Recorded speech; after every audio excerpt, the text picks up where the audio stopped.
Hello friends, कैसे हो? सभी का आदर्श कैरियर क्लासेज में बहुत बहुत स्वागत है। देखिए फ्रेंड्स, आपका स्टार्ट हो गया है सामाजिक अध्ययन का जो क्वेश्चन पेपर है वो किस तरीके से आपके प्रीवियस में आया था। तो दोस्तों ये आपका सामाजिक अध्ययन का है। इसमें फ्रेंड्स 60 क्वेश्चन आते हैं और 60 ही नंबर के होते हैं ये, ठीक है।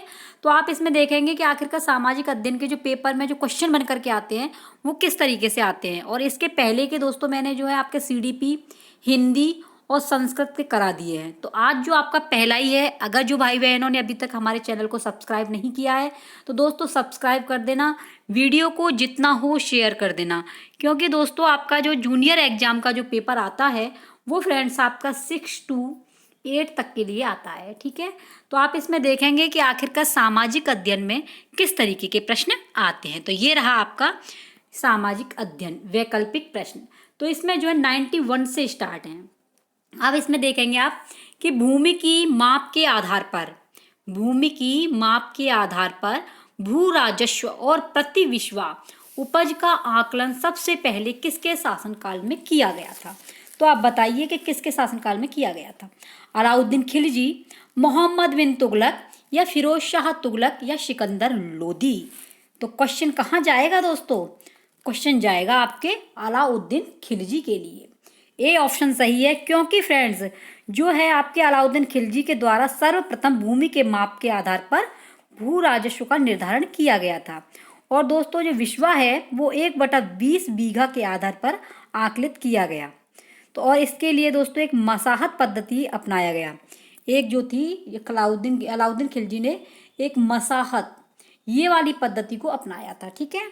अगला क्वेश्चन है आपका, निम्न में से कौन सा विकल्प आदर्श पाठ योजना की विशेषता को प्रदर्शित करता है? उदाहरणों का प्रयोग, भाषा की सरलता, व्यक्तिगत पथ प्रदर्शन या उपरोक्त सभी। तो क्वेश्चन जाएगा दोस्तों आपके जो है डी के लिए, उपरोक्त सभी, ठीक है, क्योंकि इसमें कुछ ज़्यादा बताने के लिए नहीं है। आदर्श पाठ योजना की बात चल रही है तो उदाहरणों का भी प्रयोग करते हैं हम, भाषा की सरलता भी होनी चाहिए, व्यक्तिगत पथ प्रदर्शन होना चाहिए। तो आंसर आपके डी की ओर जाएगा। अगला क्वेश्चन है, डूरंड कप कौन सा है? डूरंड कप किस खेल से संबंधित है बताइए। हॉकी से है, टेनिस से है, फुटबॉल से है या आपका बैडमिंटन से है। तो दोस्तों आपका डूरंड कप जो है वो संबंधित है आपके फुटबॉल से। नोट कर लेना दोस्तों, जो आपको नहीं समझ में आए तो आप उन्हें नोट कर लिया करो। डूरंड कप किस खेल से संबंधित है? फुटबॉल से। और फ्रेंड्स आपके जो है कम समय बचा है और अधिक आपको तैयारी करनी है, तो जितना हो सके दोस्तों आपके प्रीवियस के जो भी आपके जो क्वेश्चन पेपर हैं उन्हें सॉल्व कीजिए, वही मैं आपको करा रही हूँ। और जो भी आपके पास में नोट्स रखे हैं इधर उधर ना भटकें, टाइम नहीं बिल्कुल बचा है। तो आपके पास में जो भी नोट्स हैं दोस्तों रात में उनको जो है एकदम रिवीजन में जुट जाइए, पूरा रिवीजन कर लीजिए। और आपके जो है प्रीवियस के जो भी मैं जितने भी आपके पास में नहीं है या मैं करा रही हूँ इनको देखते चलें, तो ये आपके प्रीवियस के आपको अंदाजा हो जाएगा क्वेश्चन आते कैसे, ऐसे ही क्वेश्चन आएंगे दोस्तों। तो ये वेरी वेरी इंपॉर्टेंट है। आपके डूरंड कप किस खेल से संबंधित है? तो ये दोस्तों आपके फुटबॉल से संबंधित है, ठीक है। अगला क्वेश्चन है, आवेदक सूचना का अधिकार अधिनियम 2005 में किस धारा के अंतर्गत वांछित सूचना प्राप्त कर सकता है? तो वांछित सूचना किसके आधार पर प्राप्त कर सकता है? ये कर सकता है दोस्तों आपके 61 ए प्रश्न, ठीक है, ए ऑप्शन जाएगा। अगला है, निम्न में से किसका प्रावधान शिक्षा का अधिकार अधिनियम 2009 में नहीं किया गया है? नहीं किया गया, देखिए वेरी वेरी इंपॉर्टेंट है। आपकी 2000 NCF ये आएगी और आपकी RTE इसमें से क्वेश्चन दोस्तों आएगा ही, ठीक है। तो इसे आप देख लेना। तो इसमें जो नहीं वाली बात आई है, तो नहीं के लिए देखो 6 से 14 वर्ष के लिए ये था। कक्षा में प्रवेश के लिए परीक्षा तथा डोनेशन पर प्रतिबंध, ये प्रतिबंध वाली बात तो देखो बिल्कुल थी उसमें कि प्रतिबंध होना चाहिए।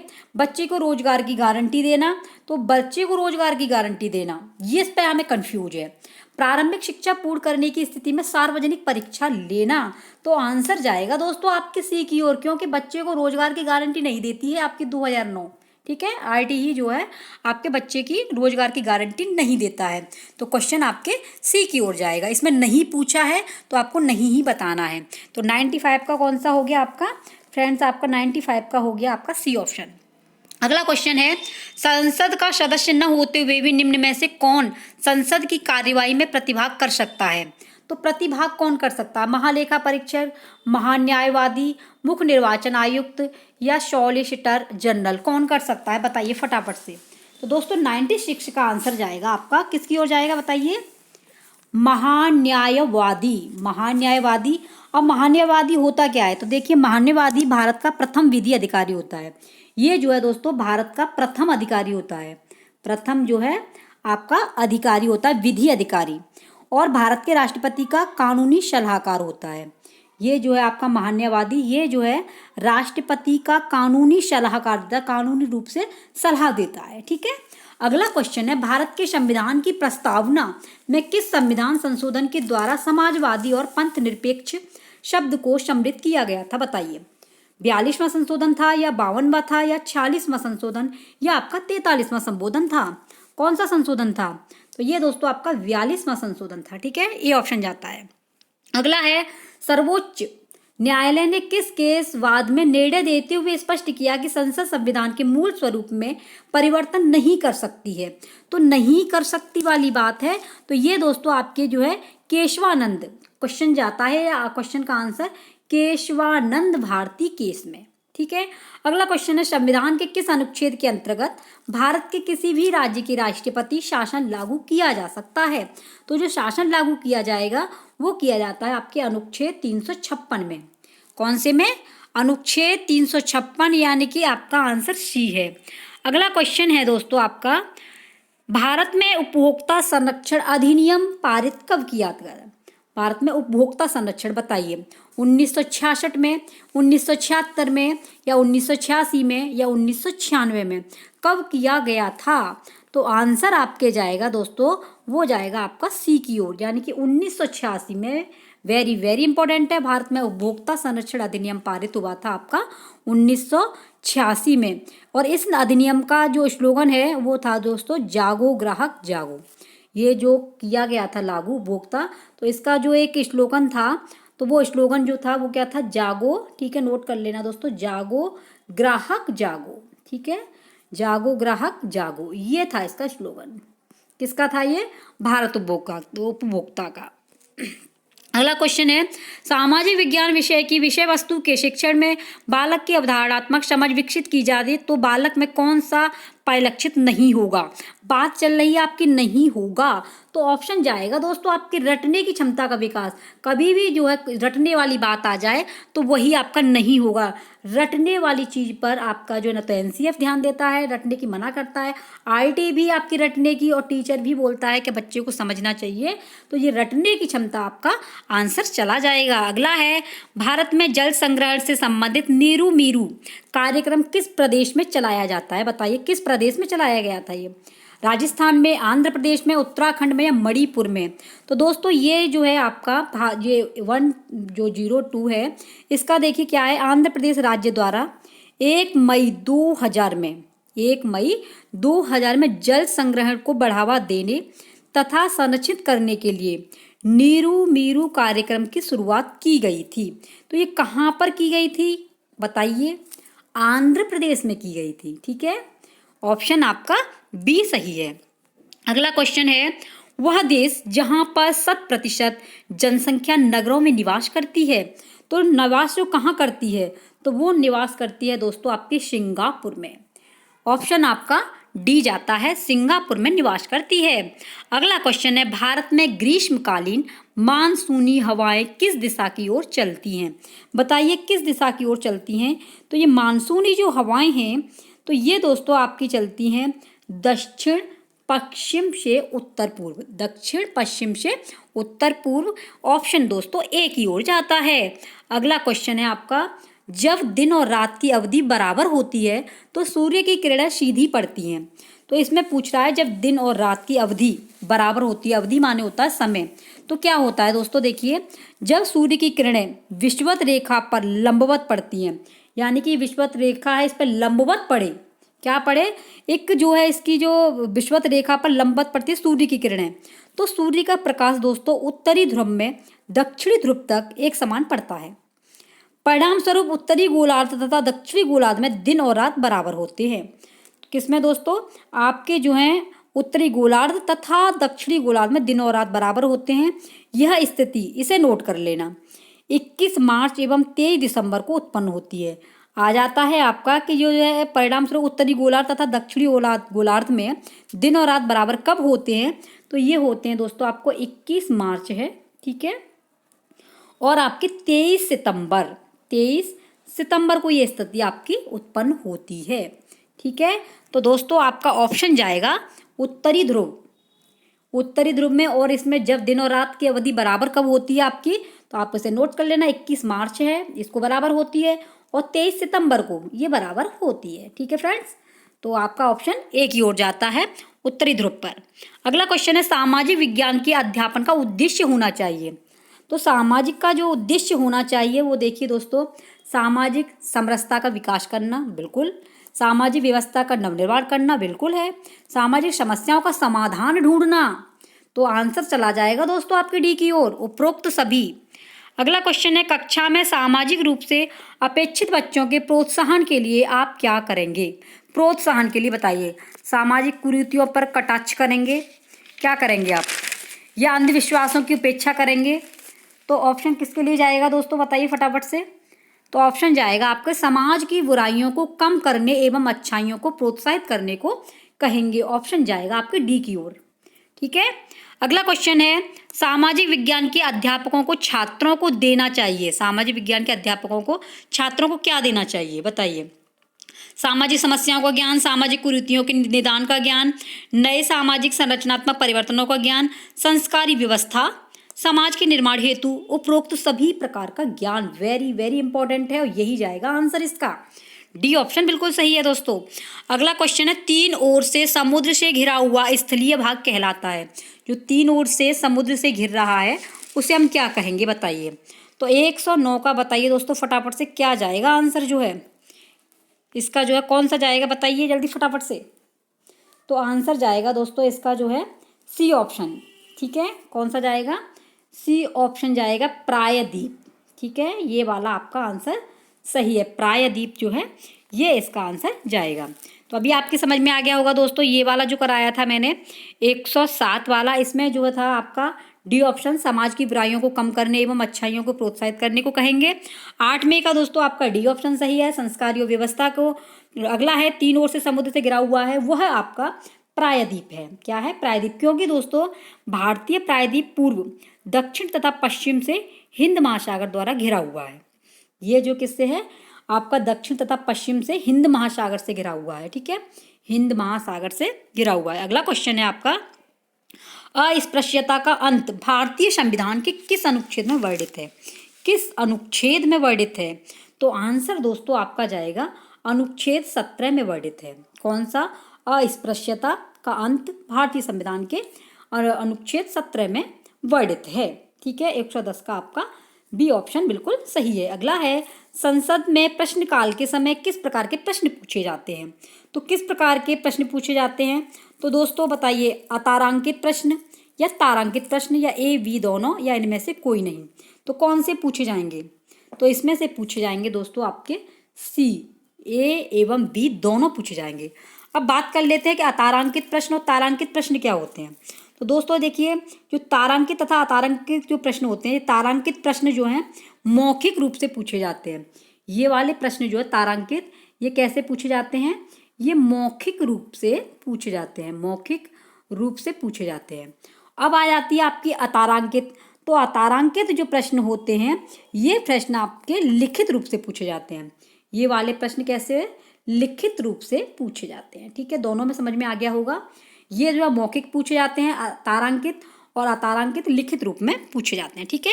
अगला क्वेश्चन है, लॉर्ड कॉर्नवालिस ने राजस्व बंदोबस्त की निम्न में से किस व्यवस्था को लागू कराया।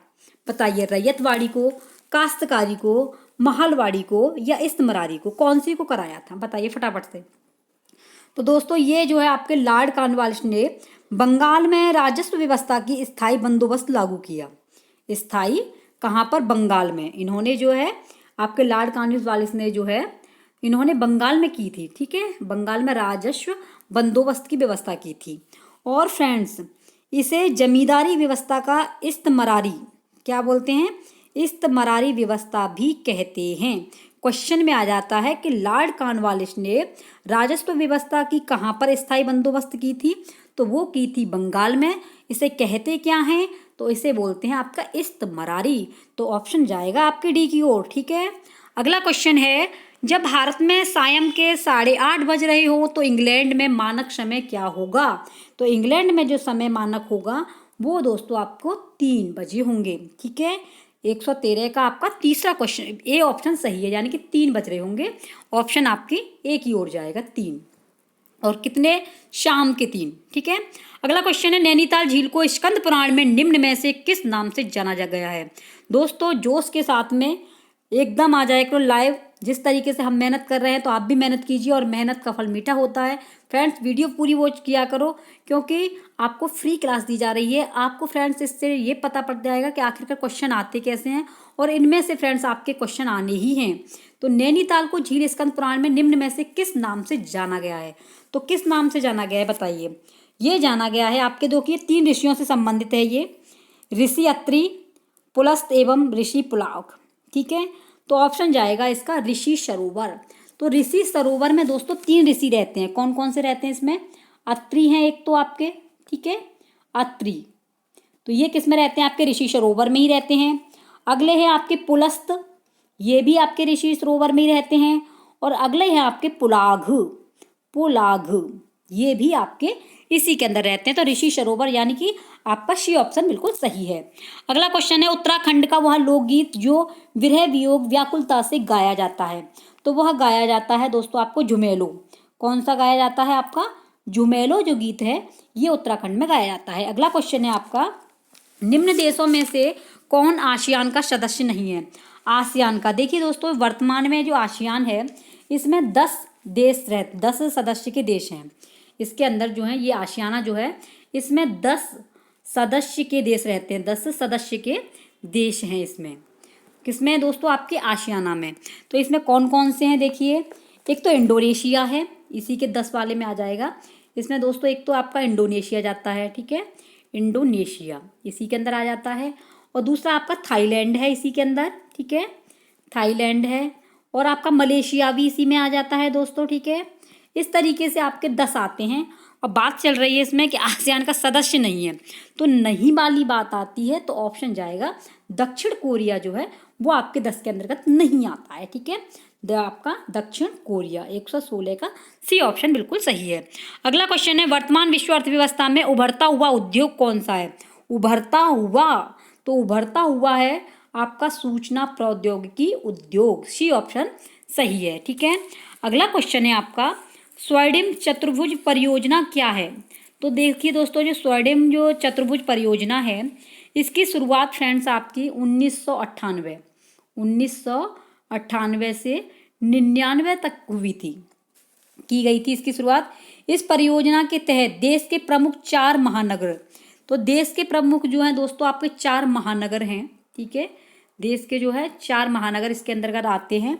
और वो कौन कौन से हैं आपके, देखिए नंबर 1 पर आता है कोलकाता, कोलकाता, ठीक है। अगला है इसी में आ जाता है आपका मुंबई, इसी के अंदर आती है मुंबई, ठीक है दोस्तों।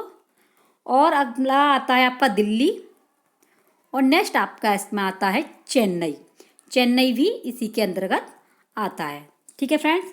तो इसमें जो है 4 आते हैं। और फ्रेंड्स एक सड़क मार्ग से जोड़ा जा रहा है, इसको जो है एक सड़क मार्ग से जोड़ा जा रहा है। तो इसमें पूछा है कि स्वर्णिम जो है परियोजना, स्वर्णिम चतुर्भुज परियोजना है क्या, तो ऑप्शन जाएगा इसका बी की ओर, राष्ट्रीय राजमार्ग परियोजना, ठीक है, राष्ट्रीय राजमार्ग योजना। इसका जो है शुरुआत हुई थी 1998-99 के बीच में। और फ्रेंड्स इसमें 4 महानगर है, ठीक है, इसे याद कर लेना। अगला क्वेश्चन है इसमें, प्रोजेक्ट कार्य के अंग हैं। तो प्रोजेक्ट कार्य के जो अंग हैं, पहले चरण में जाता है आपका स्थल का चिन्हीकरण, सबसे पहले पर स्थल का चिन्हीकरण ये जाएगा आपका 1 नंबर पर। दूसरा है दोस्तों आपका स्थल का अवलोकन, तो ये आपका दूसरे नंबर पर हो गया।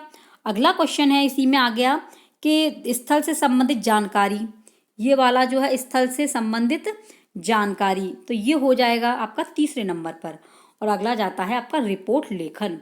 तो कौन सा आंसर बन जाएगा इसमें बताइए फटाफट से, ए या सी या बी या डी, कौन सा जाएगा। तो आंसर जाएगा दोस्तों इसका जो है सी, ये वाला बिल्कुल सही है। ठीक है, सी ऑप्शन। अगला है छात्रों में सृजनात्मकता का निर्माण करने के लिए आप क्या करेंगे? तो क्या करेंगे बताइए। तो सबसे पहले बात कर लेते हैं कि सृजनात्मकता होती क्या है। तो देखिए, सभी प्रकार की जो गतिविधियां होती हैं, जो सभी प्रकार की गतिविधियों को करने के लिए स्वतंत्र होता है, वही आपकी सृजनात्मकता का निर्माण करता है, जिसमें सभी गतिविधियां स्वतंत्र रूप से हों। तो इस निर्माण के लिए आप छात्रों के साथ में क्या करेंगे बताइए। छात्रों को कक्षा में पढ़ाएंगे, छात्रों को गृह कार्य देंगे, छात्रों को प्रोजेक्ट कार्य देंगे, या नवाचार संबंधी कार्य देंगे? तो आंसर जाएगा दोस्तों सी की ओर, छात्रों को प्रोजेक्ट कार्य देंगे, तभी तो बच्चे गतिविधियां करेंगे उसमें। बताइए, गतिविधियों के लिए शरीर की आवश्यकता पड़ती है, तो जब गतिविधियां करेंगे तो शरीर चलेगा, तो जो प्रोजेक्ट बनाएंगे तभी इसमें काम देगा। सृजनात्मक का निर्माण करेगा बच्चा आपका छात्रों को प्रोजेक्ट करने कार्य देने में। अगला क्वेश्चन है, गांधार कला पर किस विदेशी कला का प्रभाव नहीं है? गांधार पर बताइए। 121। देखिए दोस्तों, जो गांधार कला है वो कुषाण शासन काल में विकसित हुई थी, इसे याद कर लेना। ये जो थी आपकी गांधार कला, ये किस में विकसित हुई थी? कुषाण शासन काल में विकसित हुई थी गांधार कला। तो विदेशी कला का प्रभाव है, क्वेश्चन ये पूछ रहा है, तो 121 का जाएगा आपका यूनानी का प्रभाव है, डी ऑप्शन। अगला क्वेश्चन है, खजुराहो मंदिर किस राजवंश के राजाओं द्वारा निर्मित किए गए? खजुराहो का मंदिर, तो खजुराहो का मंदिर दोस्तों जो किया गया था वो आपका देखिए इसमें जो है सी ऑप्शन जाता है, चंदेल वंश। खजुराहो मंदिर चंदेल वंश के राजाओं के द्वारा निर्मित किए गए थे। ठीक है, किसके द्वारा? राजाओं के द्वारा, वंश के राजाओं के द्वारा दोस्तों ये जो है आपका निर्मित किया गया था। अगला क्वेश्चन है, इल्तुतमिश किस वंश का शासक था? बताइए, इल्तुतमिश जो था वो किस वंश का शासक था? तो दोस्तों देखिए, ये इल्तुतमिश जो था इसका जो शासनकाल था वो फ्रेंड्स आपके 1210, कितने? 1210 से लेकर के और 1236 तक इसका शासन रहा था। ठीक है, और क्वेश्चन कर रहा है कि इल्तुतमिश किस शासन का शासक था, किस वंश का? तो ये वंश का था आपका, ऑप्शन जाएगा गुलाम वंश है। ठीक है, गुलाम वंश, यानी कि सी ऑप्शन बिल्कुल सही है। अगला क्वेश्चन है आपका, सत्यमेव जयते लिया गया है, कहाँ से लिया गया है? हितोपदेश से, ऋग्वेद से, मुंडक उपनिषद से, या महाभारत से? तो दोस्तों सत्यमेव जयते जो लिया गया है वो लिया गया है आपके सी ऑप्शन, यानी कि मुंडक उपनिषद से। ठीक है, किससे लिया गया है? आपका मुंडक उपनिषद से, यानी कि सत्यमेव जयते आपका सी ऑप्शन सही है। अगला है, सत्यशोधक समाज के संस्थापक कौन थे? सत्यशोधक, तो सत्यशोधक समाज के दोस्तों जो थे आपके संस्थापक वो थे आपके ज्योतिबा फुले। कौन थे? ज्योतिबा फुले। और इनकी एक पुस्तक है उसका नाम है गुलामगिरी। क्या नाम है इनकी? ज्योतिबा फुले की पुस्तक का नाम गुलामगिरी। ठीक है, ये आपके ज्योतिबा फुले की पुस्तक का नाम है और ये इन्होंने सत्यशोधन समाज के संस्थापक थे, ज्योतिबा फुले। अगला क्वेश्चन है, निम्न में से कौन सी भारतीय कंपनी बहुराष्ट्रीय कंपनी नहीं है? तो बहुराष्ट्रीय कंपनी नहीं है, बात इसकी चल रही है, तो क्वेश्चन जाएगा दोस्तों आपके डी की ओर, इनमें से कोई नहीं है। अगला है, ISI चिन्ह संबंधित किससे है? तो ये चिन्ह जो है दोस्तों आपके वस्तुओं की गुणवत्ता से है, ए ऑप्शन बिल्कुल सही है। अगला क्वेश्चन है, विश्व में गन्ने का उत्पादन सर्वाधिक किस देश में होता है? बताइए। ब्राजील, भारत, क्यूबा, संयुक्त राज्य अमेरिका? तो आपका जो है आंसर जाएगा, गन्ने के उत्पादन में विश्व का सबसे जो बड़ा स्थान है वो है ब्राजील। पहले नंबर पर दोस्तों आपका ब्राजील है। ठीक है, दूसरे नंबर पर आपका भारत है, नोट कर लेना, दूसरे नंबर पर भारत है, तीसरे पर दोस्तों चीन है, और थाईलैंड और पाकिस्तान। थाईलैंड और आपका पाकिस्तान। तो जब में आया है इसमें विश्व में गन्ने का उत्पादन सर्वाधिक किस देश में होता है, तो आप आंसर लगाएंगे आपके ब्राजील में। अगला क्वेश्चन है, वर्ष 1983 में अमेरिका के किस शहर में स्वामी विवेकानंद ने भारत के प्रतिनिधि के रूप में विश्व धर्म संसद के प्रेरणादायक भाषण दिया था? प्रेरणादायक जो भाषण दिया था तो किस में दिया था? बताइए। न्यूयॉर्क, शिकागो, वाशिंगटन, या कैलिफोर्निया? तो ये दिया था आपका जो है शिकागो में। किस में दिया था? शिकागो, बी ऑप्शन बिल्कुल सही है। अगला है, समताप मंडल में ओजोन परत का कार्य है। तो देखिए दोस्तों, जो समताप मंडल है वेरी वेरी इंपॉर्टेंट है। इसमें क्या होता है कि ओजोन परत समताप मंडल के निचले भाग में पाई जाती है।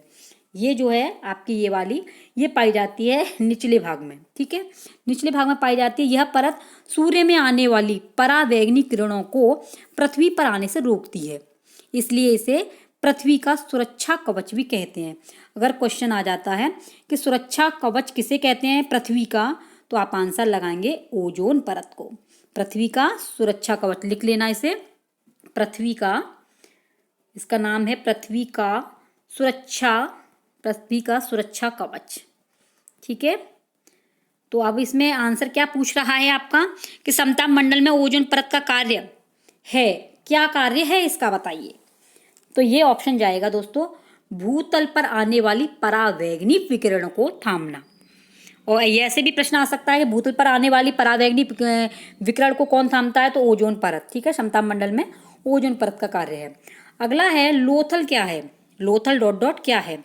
तो दोस्तों ये लोथल गुजरात राज्य में भोगवा नदी पर स्थित है।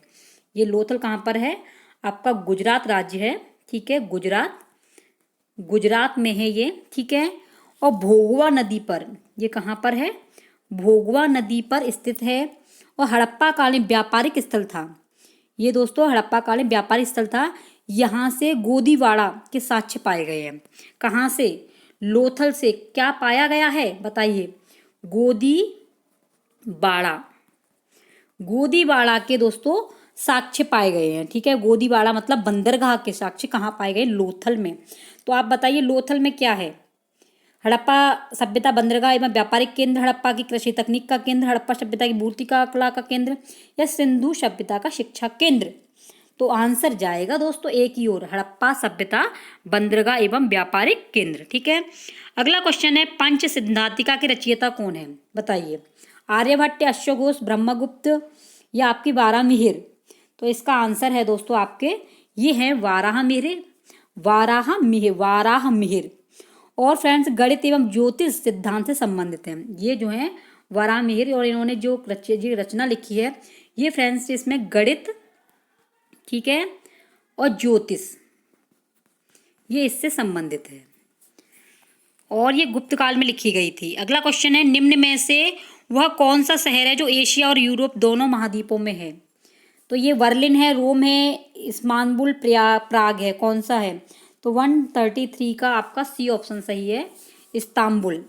अगला क्वेश्चन है आपका वह कौन सी एकमात्र भाषा है जो चीनी तिब्बती लिपि में भारतीय नोटों पर छपी है।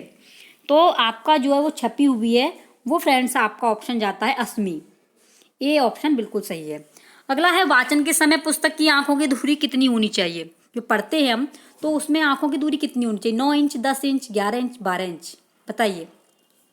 तो दोस्तों जब पढ़ते समय आंखों की दूरी जो है आपकी 12 इंच होनी चाहिए। कितनी होनी चाहिए, 12 इंच, यानी कि इसका डी ऑप्शन सही है।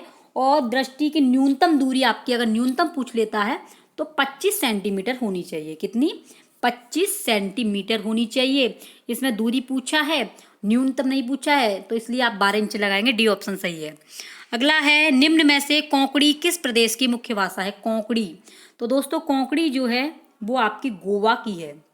किसकी है, गोवा की है। ऑप्शन जाएगा आपकी सी की ओर, गोवा की है ये। पहले नंबर पर इसमें जो है आपकी कोंकणी किस प्रदेश की मुख्य भाषा है, गोवा की है।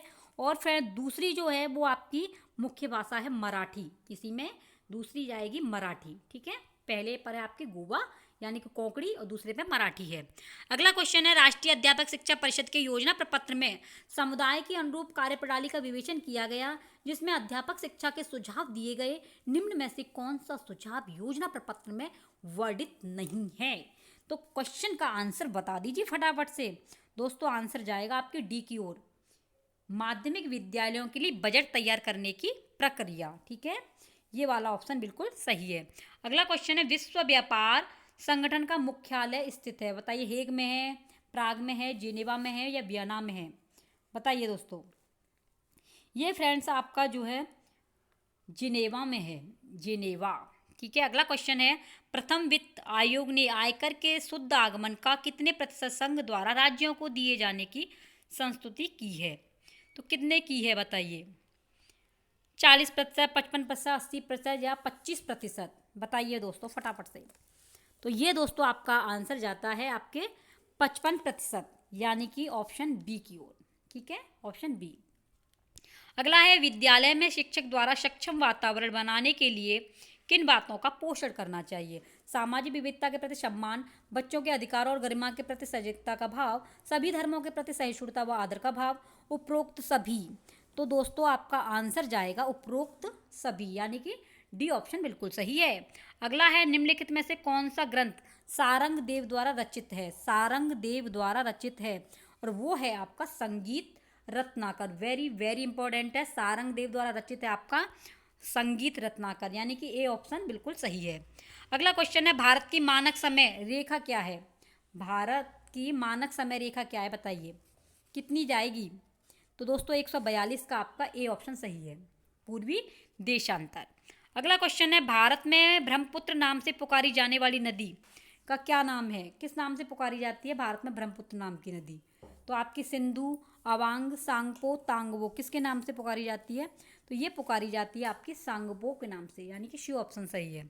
अगला क्वेश्चन है, सरदार सरोवर बांध बना है कहाँ पर बना है? कावेरी नदी पर, कृष्णा नदी पर, महानदी पर, नर्मदा नदी पर। तो ये कहाँ पर बना हुआ है? तो ये बना हुआ है दोस्तों आपके डी, यानी कि नर्मदा नदी पर बना हुआ है। और फ्रेंड्स ये नर्मदा नदी जो है ये सरदार सरोवर बांध गुजरात राज्य में है। ये वाली जो नर्मदा नदी कहाँ पर है आपकी? गुजरात में है, ठीक है। अगला क्वेश्चन है आपका, वेदों की ओर लौटो। वेदों की ओर लौटो किसने कहा था? ये किसके द्वारा कहा गया है? विवेकानंद, रामकृष्ण परमहंस, दयानंद सरस्वती, बाल गंगाधर तिलक। तो ये कहा है आपके दयानंद सरस्वती ने। वेदों की ओर लौटो ये कहा है दयानंद सरस्वती ने। 1875 ईस्वी में बम्बई में आर्य समाज की स्थापना भी की थी। इन्होंने कब की थी? 1875 में की थी। और किस में? बम्बई में की थी, ठीक है दोस्तों। बम्बई में किसकी स्थापना की थी? इन्होंने आर्य समाज की स्थापना की थी, ठीक है। आर्य, इसे नोट कर लेना। आर्य समाज के संस्थापक कौन है आपके? दयानंद सरस्वती, ठीक है। आर्य समाज की स्थापना की थी। अगला क्वेश्चन है, मुगल शासन प्रणाली में दीवाने तन अधिकारी का कार्य किया था, किसने किया था बताइए? तो 146 का आंसर जाएगा सी की ओर। वेतन संबंधी मामलों को देखना, वेतन संबंधी मामलों को देखना। अगला क्वेश्चन है, खानवा का युद्ध किन के बीच लड़ा गया? तो दोस्तों जो खानवा का युद्ध है ये 1527 ईस्वी में, ये कब लड़ा गया था आपका खानवा का युद्ध? 1527 ईस्वी में लड़ा गया था। और दोस्तों ये लड़ा गया था आपके बाबर और राणा सांगा के बीच में। डेट याद रख लेना, 1527, बाबर और राणा सांगा के बीच में इसमें युद्ध हुआ था। और इसमें दोस्तों आपके बाबर विजयी हुए थे, ठीक है। बाबर जो थे वो विजयी हुए थे। नेक्स्ट क्वेश्चन है, इंपीरियल बैंक का नाम उसके राष्ट्रीयकरण के द्वारा बदलकर क्या रख दिया गया है? तो दोस्तों इंपीरियल बैंक जो है उसका नाम जो है भारतीय स्टेट बैंक रख दिया गया है, ठीक है। इसको पहले इंपीरियल बैंक कहते थे। और इसकी जो स्थापना है, इंपीरियल बैंक की स्थापना दोस्तों 1921 में हुई थी। कब हुई थी? 1921 में। लेकिन अब इसका नाम क्या है? भारतीय स्टेट बैंक। तो इसका आंसर जाएगा डी की ओर। अगला क्वेश्चन है आपका, आमद शब्द संबंधित किससे है? तबला से है, गायन से है, सितार से है, नृत्य से है। तो आमद शब्द का जो प्रयोग संबंध जो है वो फ्रेंड्स आपका वो है आपके नृत्य से है। किससे है? नृत्य से। और कथक जो नृत्य है वो दोस्तों आपका कहाँ किसका है? कथक नृत्य आपका उत्तर प्रदेश का है, ठीक है। इसे भी नोट कर लेना कि जो कथक नृत्य है वो आपका उत्तर प्रदेश का है। अगला क्वेश्चन है आपका, लास्ट है ये, कि समुद्रगुप्त के बाद चंद्रगुप्त द्वितीय मगध की गद्दी पर बैठा उसने शकों को पराजित कर निम्न में से कौन सी उपाधि को धारण किया था? महाराजा चक्रवर्ती, सकार विक्रमादित्य या आपके महासम्राट? तो आंसर जाएगा दोस्तों आपके सी की ओर। इन्होंने जो उपाधि धारण की थी वो शकार विक्रमादित्य की थी। तो आई होप दोस्तों आपको ये 150 यानी कि 150 क्वेश्चन, यानी कि इसमें 60 क्वेश्चन मैंने कराए हैं आपके एसएसटी के। तो फ्रेंड्स जितना हो सके आप इस वीडियो को शेयर कर देना।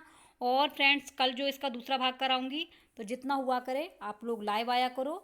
और दोस्तों अगर हमारे चैनल पर नए हो तो सब्सक्राइब करना बिल्कुल मत भूलना। और जितना हो फ्रेंड्स अपना रिवीजन कीजिए और जितने भी प्रैक्टिस सेट है उनको अपने रिवीजन में बना लीजिए, उनका प्रैक्टिस सेट करते जाइए, ठीक है फ्रेंड्स।